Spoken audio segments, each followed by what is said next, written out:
7절까지 말씀입니다. 베드로전서 1장 3절에서 7절까지 말씀을 봉독해 드리겠습니다. 베드로전서 1장 3절에서 7절까지 말씀 봉독해 드리겠습니다. 우리 주 예수 그리스도의 아버지 하나님을 찬송하리로다. 그의 많으신 긍휼대로 예수 그리스도를 죽은 자 가운데서 부활나게 하심으로 말미암아 우리를 거듭나게 하사 산 소망이 있게 하시며 썩지 않고 더럽지 않고 쇠하지 아니하는 유업을 잊게 하시나니 곧 너희를 위하여 하늘에 간직하신 것이라. 너희는 말세에 나타내기로 예비하신 구원을 얻기 위하여 믿음으로 말미암아 하나님의 능력으로 포효하심을 받았느니라. 그러므로 너희가 이제 여러 가지 시험으로 말미암아 잠깐 근심하게 되지 않을 수 없으나 오히려 크게 기뻐하는도다. 너희 믿음의 확신함은 불로 연단하여도 없어질 금보다 더 귀하여 예수 그리스도께서 나타나실 때에 칭찬과 영광과 존귀를 얻게 할 것이니라. 아멘. 우리 옆 사람과 서로 인사하겠습니다. 만나서 반갑습니다. 예, 감사합니다. 예.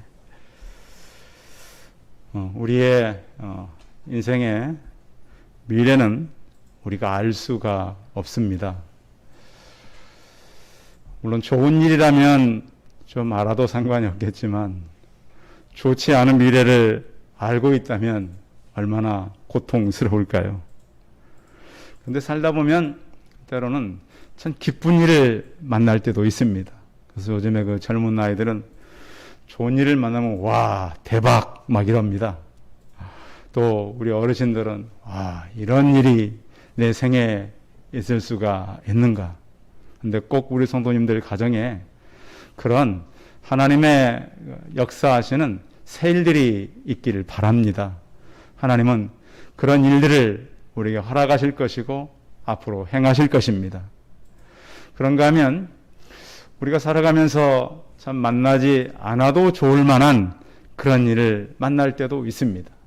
그래서 더 이상 내려갈 곳이 없을 정도로 한없이 내려가고 힘들어할 때가 있다고 하는 것이죠.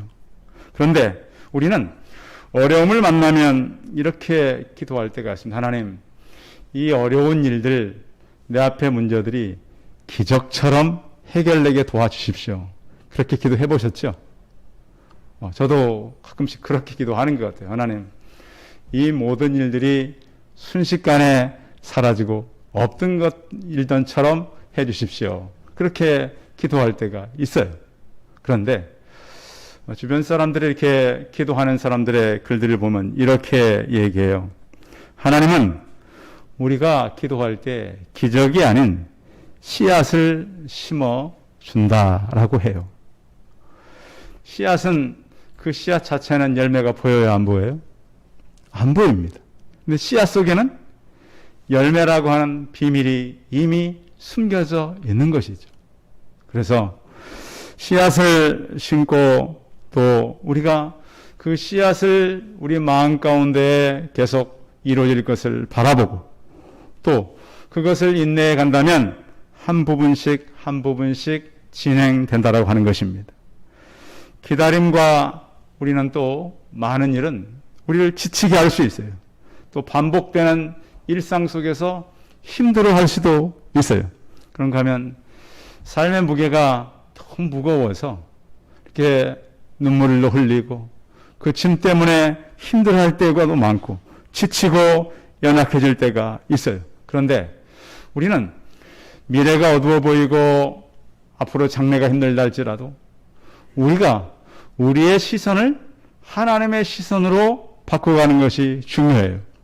우리가 처음에는 하나님을 잘 모르지만 말씀이 들어가고 믿음 생활하다 보면 우리의 시선이 하나님의 시선으로 바뀌어져 가고 우리의 마음이 하나님의 마음으로 변해져 간다라고 하는 것입니다. 그래서 씨를 뿌리는 사람은 염려와 두려움을 이겨야만 합니다. 자, 그래서 찬송가 496장 보시면 비가 오는 것과 바람 부는 것을 겁을 내지 말고 뿌려봅시다. 이렇게 찬송이 돼 있어요. 비가 오고 바람 부는 것은 어쩔 수 없죠. 우리 능력이 아니잖아요. 우리가 살면서 비 오지 않고 바람 불지 않는 그런 때는 없어요. 대부분 비가 오고 바람이 불어요. 그런데 우리는 그 상황을 하나님께 맡기는 거죠. 그래서 비가 오고 바람이 불어도 우리의 소망의 씨는 변함없이 열매를 맺어 가는 것입니다. 우리는 문제를 만날 때, 그래서 이 문제들을 하늘에 있는 소망을 품고 이겨가야 되는 것입니다.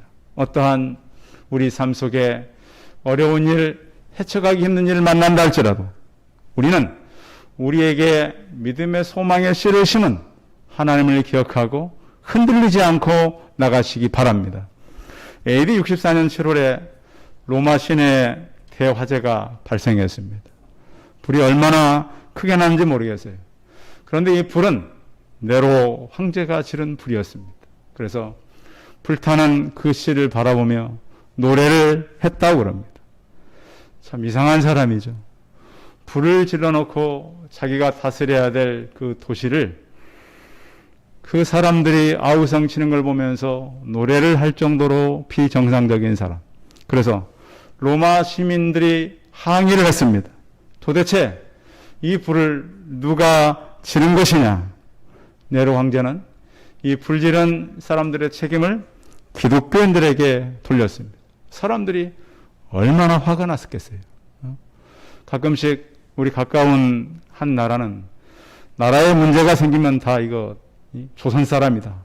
그런 나라도 있다고 그러잖아요. 위기만 생기면 저 사람들이 다 문제를 일으켰다. 그래서 초대교회 성도님들은 이런 사람들의 오해와 탄압을 많이 받았습니다.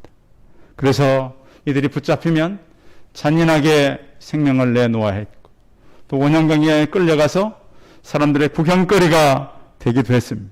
사람들이 핍박을 피해서 도망가다가 터키 지방, 소아시아 지방에 많이 몰려 있었다고 그럽니다.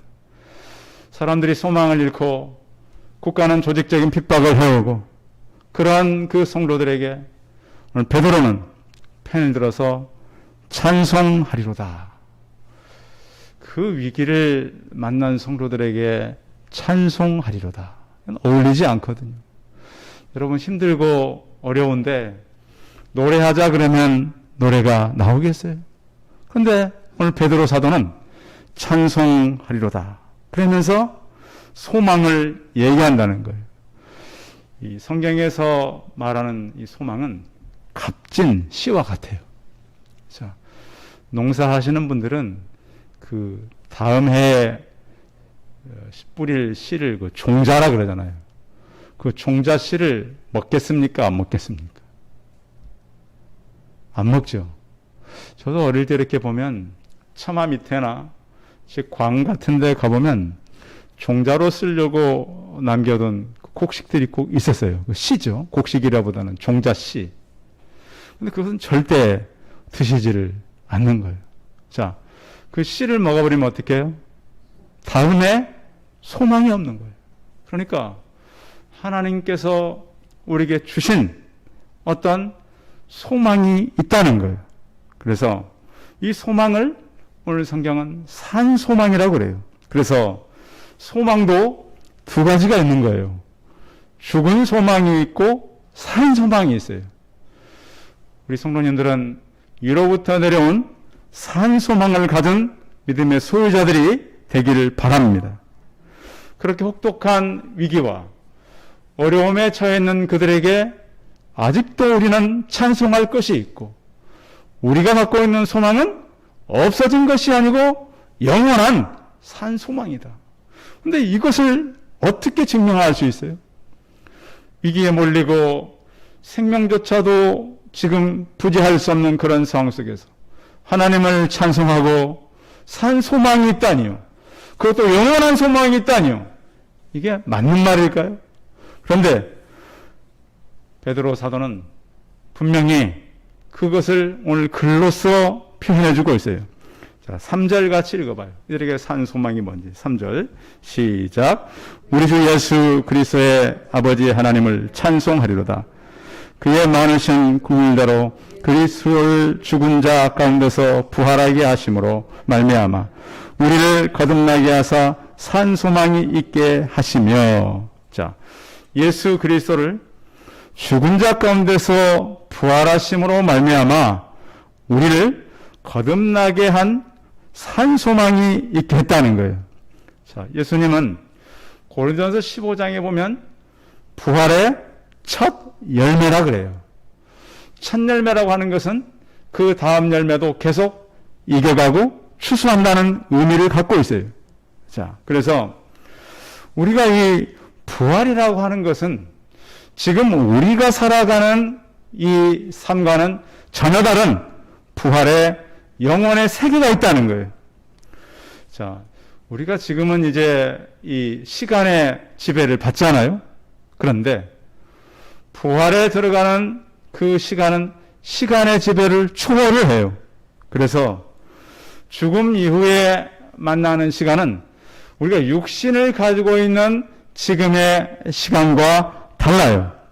성경은 그래서 베드로서 3장 8절에 보면 주께서는 하루가 천년 같고 천년이 하루 같다라고 말씀하고 있어요. 그러니까 우리 그 영혼이 육신을 벗어나서 하나님의 시간으로 들어가게 되면 그것이 계속 현재로 이어진다는 거예요.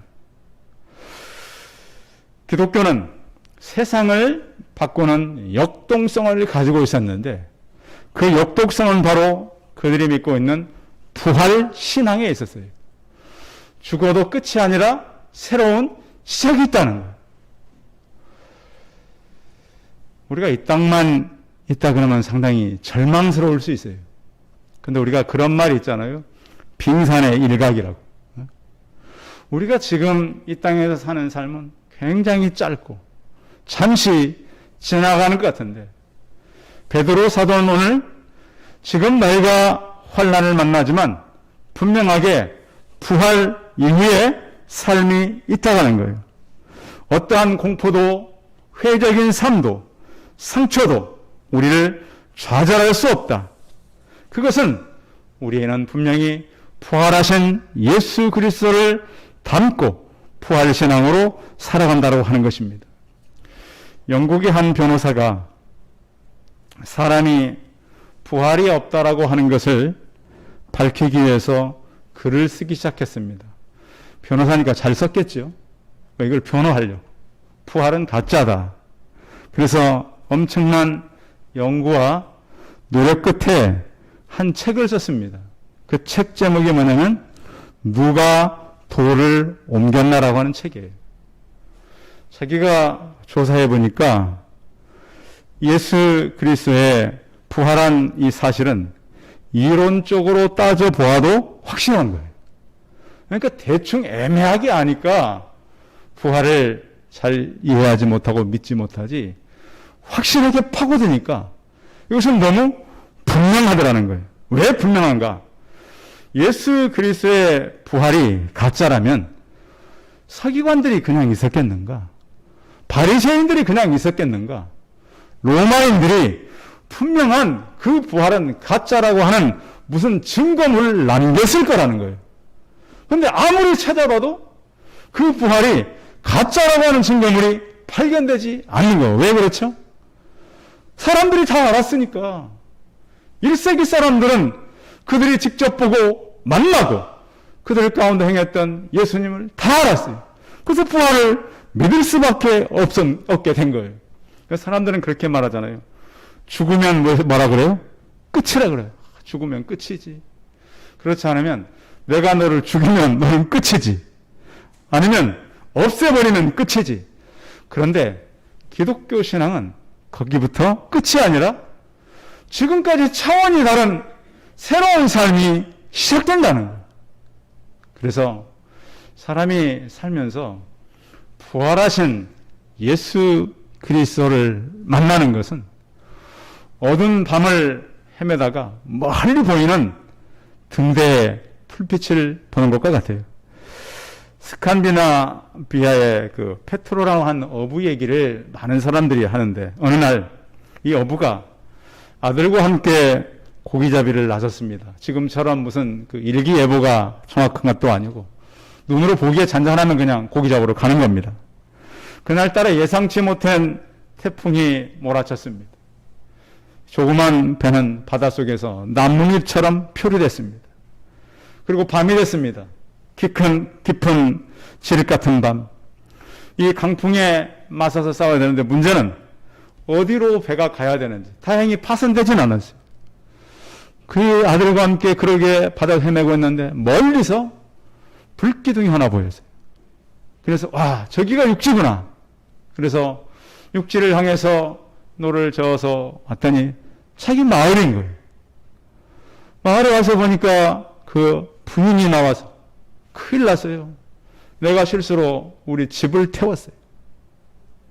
사실은 그 집이 불탔기 때문에 아버지와 아들이 생명을 찾아 얻을 수 있었고 그 바닷속에서 그 방향으로 올 수 있었다라고 하는 것이죠. 이 이야기는 실화라 그래요. 그러나 이 이야기 속에서 중요한 메시지가 있다면 부활하신 예수 그리스도를 만나는 것은 생명의 불기둥을 향해서 나가는 것과 같다라는 거예요. 이 땅은 얼마나 많은 표류하는 사람들이 많습니까?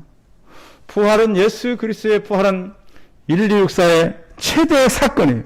그리고 등대라고 하는 것은 어두면 어둘수록 더 드러나는 건 아니겠습니까? 예수 그리스도의 부활의 소망은 이 땅이 어둡고 흔들리고 사람들이 좌초되고 넘어진다 할지라도 그 빛은 더 빛나서 부활의 확신으로 우리에게 다가오게 되는 것이죠. 그래서 베드로도 그 표류하는 로마의 확정에 시달리는 그들에게 예수 그리스도의 부활의 확신의 소망을 가지라고 말하는 것입니다. 그러면 부활의 확신만 갖고 살아가면 그들에게 힘이 될까요? 두 번째 소망이 있다면 4절입니다. 4절 같이 읽어봅니다. 시작. 썩지 않고 더럽지 않고 쇠하지 아니하는 유업을 얻게 하시나니 곧 너희를 위하여 하늘에 간직하신 것이라. 자, 이 너희를 위해서 준비된 그 유업이 있는데 그것은 썩지도 않는다. 그리고 더럽지도 않다. 쇠하지도 않는 영원한 유업을 하나님께서 준비했다라고 말씀하고 있습니다. 그런데 이 유업은 언제부터 준비되었는가?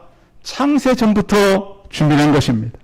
그리고 에베소 2장에 보면 우리 이방인들은 이 소망의 유업을 이어받을 수 없는 존재들이었지만 하나님께서 우리 또한 예수 그리스도의 구속의 은혜로 이 유업을 받게 했다라고 하는 것입니다.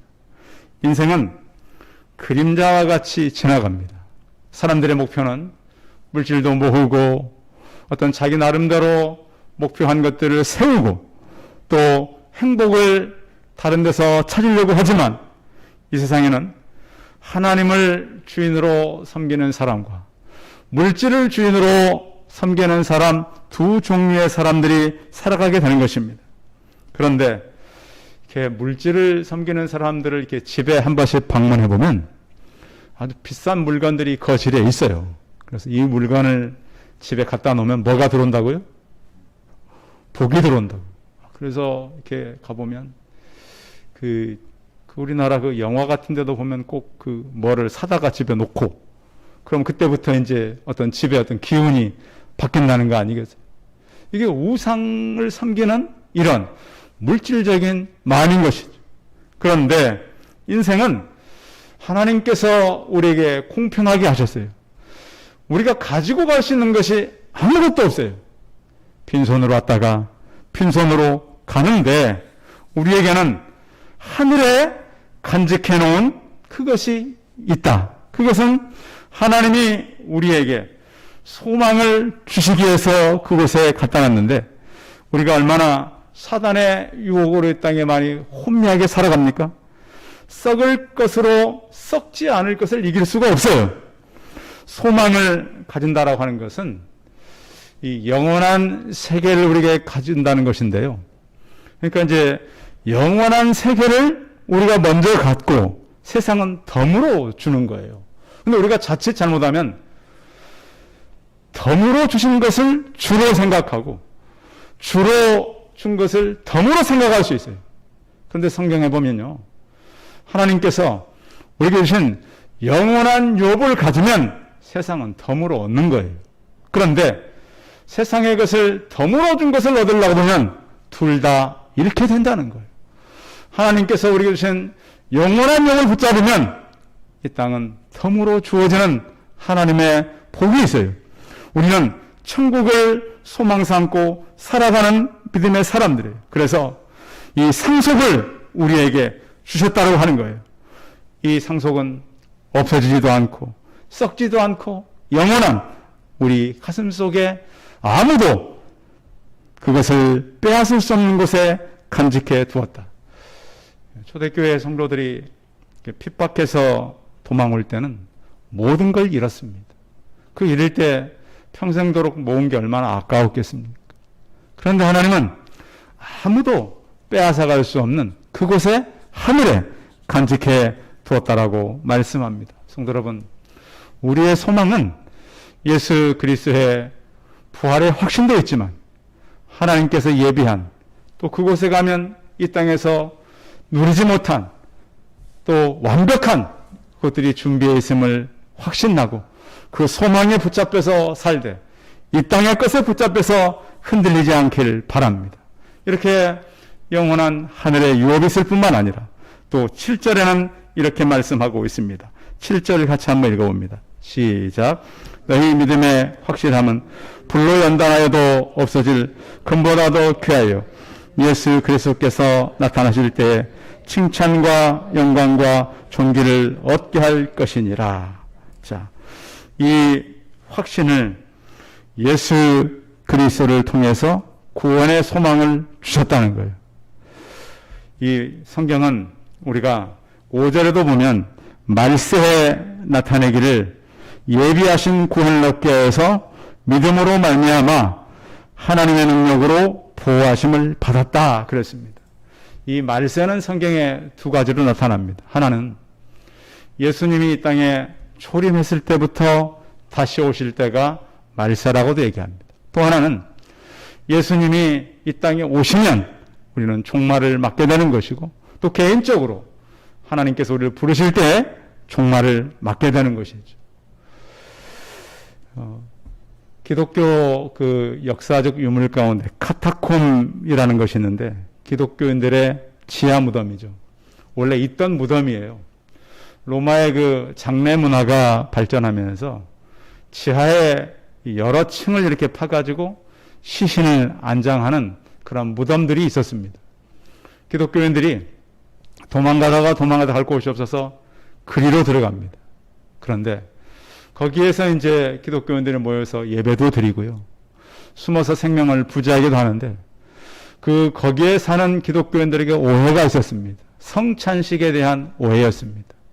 저 사람들은 피를 먹고 인육을 먹는다라고 소문이 났습니다. 그래서 붙잡히는 기독교인들은 그 생명을 살려두지 않았습니다. 그곳에 보면 지금도 남아있는 기록들이 바로 이런 것입니다. 하나님, 저는 당신을 이곳에서 섬긴 것을 후회하지 않습니다. 깊이 내려간 이 층은 14층까지도 내려갑니다. 그래서 그런데 이 공간에서요 거의 250년을 버팁니다. 이 가능한 얘기입니까? 무엇 때문에 이 모든 것이 가능했을까요? 하나님은 우리를 보호하신다라고 하는 확신이죠. 우리와 함께 한다는 믿음이었습니다. 이 시대는 진리가 많이 왜곡되는 시대입니다. 그러나 하나님이 우리를 구원하시고 또 지금도 구원하시고 앞으로도 구원하실 그 하나님을 믿게 되는 것이죠. 최근에 이제 아프가니스탄에 그 탈리반 세력들이 정권을 이렇게 잡음으로 인해서 많은 사람들이 지금 그 땅을 떠나고 있습니다. 그런데 만약 지금 우리가 이곳에 있지 않고 그곳에 있는데 누군가가 우리가 갈 수 있는 국가나 집을 예배해 줬다면 얼마나 감사할 일이에요. 그렇죠. 지금도 이미 한번 실어 왔는데 다시 왜 우리를 좀 살려달라고 이렇게 연락하는 사람들이 많이 있다 그러잖아요. 수험생들도 마찬가지예요.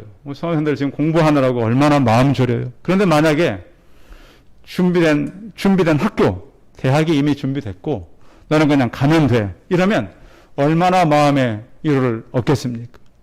성경에서 우리에게 말씀하는 것은 바로 준비된 우리의 미래라고 하는 것입니다. 그 준비된 미래는 다른 것과 비교할 수 없어요. 또 굉장히 안전해요. 배를 타고 가서 배가 늦는 것도 아니고요. 차를 타고 가서 차를 놓치는 것도 아니고 비행기도 놓칠 수 있는 그런 상황이 아닙니다. 하나님께서 우리를 위해서 완전히 준비한 그 믿음의 이후에 우리에게 주어질 죽음 이후에 주어질 그 하나님의 준비된 것들이 있다고 하는 것입니다. 성경은 우리에게 많은 통찰력을 갖다 줍니다. 어떤 통찰력이냐면 성경은 볼수록 지식이 더해지는 책은 아닙니다. 어떤 분들은 성경에 대한 지식도 많이 이렇게 물론 아는 좋겠죠. 그런데 성경은 읽으면 읽을수록 무엇이 더해지냐면 미래를 향한 창문이 열려 있다는 것을 알게 됩니다. 그래서 복음서를 보면 전부 다 그 마지막이 앞으로 미래를 열어놓고 있는 것을 볼 수 있어요. 불안하고 쉴 곳 없는 나그네 인생을 하나님은 영원한 세계에 우리를 묶어두는 것입니다. 우리 성도님들 여기 5절에 하나님께서 우리를 보호하신다 그러는데 이 보호하신다라고 하는 것은 군사 용어입니다. 하나님의 군대를 통해서 우리를 보호하시고 또 우리 믿음이 확실하여서 불로 연단하여도 없어질 금보다도 귀하고 칭찬과 영광과 존귀를 얻게 된다라고 우리에게 약속해 주고 있습니다. 여러분, 우리 자녀들이 어려움을 만나면 부모들은 지켜만 보고 계십니까? 어떻게 계십니까? 초대교회 성도들이 지금 엄청난 위기를 맞고 있을 때 베드로 사도가 지금 펜을 들어서 이 글을 썼어요. 성경에 보면 우리를 그의 손바닥에 새겼다라고 말씀해요. 하나님의 자녀를 눈동자처럼 보호하시겠다. 어찌 여인이 그 젖먹는 자식을 잊겠으며 자기 태에서 난 아들을 국률이 여기지 않겠느냐. 그들은 혹시 잊을지라도 나는 너를 잊지 아니할 것이라고 약속해 주셨습니다. 성도 여러분, 우리는 예수 그리스도의 핏값으로 산받은 그러한 귀중한 자들입니다. 이 위기를 맞는 성도들에게 그들에게 부활의 소망이 있다. 영원한 유업이 준비되어 있다. 구원은 우리에게 너무나도 확실하게 준비되어서 그 일을 하나님께서 이루어 가신다라고 말씀합니다. 그 땅은 무너지고 있었고 사람들은 핍박을 받고 있었지만 베드로 사도는 영원한 소망이 분명히 있다고 말씀하듯이 시대를 살아가는 성도 여러분, 때로는 위기를 만나고 어려움을 만나고 장래가 염려된다 할지라도 초대교회 성도들이 가졌던 영원한 소망을 가지고 살아가는 저와 우리 성도들이 다 되시기 바랍니다. 기도하겠습니다. 살아계신 하나님, 많은 위기를 만나고 있을 때 베드로 사도는 초대교회 핍박받는 성도들을 향해서 부활의 소망이 있고 그들에게 하나님께서 준비한 영원한 하늘의 유업이 있고 또 예수 그리스도를 통하여 준비한 구원의 소망이 그들에 있다고 말씀하고 있습니다. 하나님 아버지, 우리 땅을 살아가는 동안 때로는 혼란스럽고 위기를 만난 것 같고 어려움이 있지만 우리에게는 영원한 흔들리지 않는 산 소망이 있음을 잊지 않게 하시고 예수 그리스도를 통하여 그 주님께서 주시는 이 말씀으로 영원한 세계를 열어서 이 땅 위에서 하나님의 세계를 바라보고 미래를 소망 가운데 살아가는 우리가 될 수 있게 하여 주옵소서. 주 예수 그리스도의 이름으로 기도하였습니다. 아멘. 광고 말씀 드리겠습니다. 예배를 지금 우리가 이제 계속해서 이렇게 드리고 있는데 당분간 이 4단계 할 동안은 이렇게 드리고요. 3단계로 만약 내려가면 좀 조정을 할 수 있을 것 같습니다. 그리고 신성규 김경미 집사님 교회에 오다가 차량에 접촉사고가 좀 있어서 지금 아마 해결을 하고 있는 중에 있는지 아마 거리 처리는 된 것 같아요. 그래서 잘 될 수 있도록 기도해 주시고 그들이 또 먼 곳에서 교회를 왔다 갔다 하는데 늘 안전할 수 있도록 기도해 주시면 감사하겠습니다. 찬송 488장 하신 후에 축도함으로 예배 마치겠습니다.